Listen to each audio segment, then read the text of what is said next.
My name is Adinanda Nasinghe. My school name is Sant Janasha English Kushira. My product name is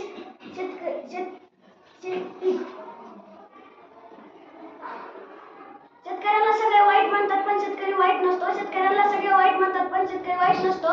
कोरोनामुळे सगळ्यांना कळालंय, कोरोनामुळे सर्वांना कळालंय की शेतकऱ्यामुळेच आपण सारे जगतो, शेतकऱ्यामुळेच आपण सारे जगतो.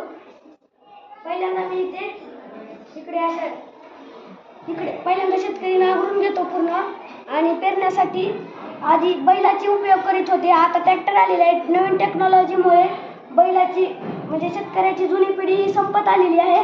म्हणून मी जुन्या पिढीनुसार बैलाने पहिल्यांदा नांगरून घेतात. 6 बैली नांगर मारतात, पुन्हा त्यावरून कूळ पितात व कूळपण झाल्यानंतर पेरणी कूळपणाच्या मागे दोन मोग्याच्या साह्याने पेरणी करतात.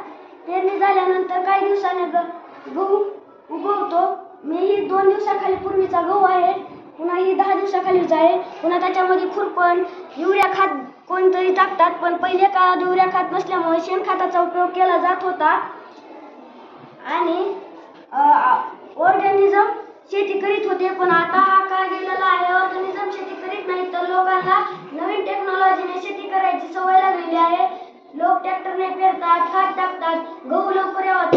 4 महिन्याचं पीक हे 3-2.5 महिन्यातच काढायचा उपयोग करतात. पण यामुळे जे शेतकऱ्याचा मित्र वर्मोप म्हणजेच गांडूळ हा नष्ट होतो. युरिया जर आपण गांडूळवर टाकला तर गांडूळ नष्ट होतो. ज्या दिवशी गांडूळ नष्ट होईल त्या दिवशी शेतकरी सर्व संपतील. एवढे बोलतो मी थांबतो. धन्यवाद.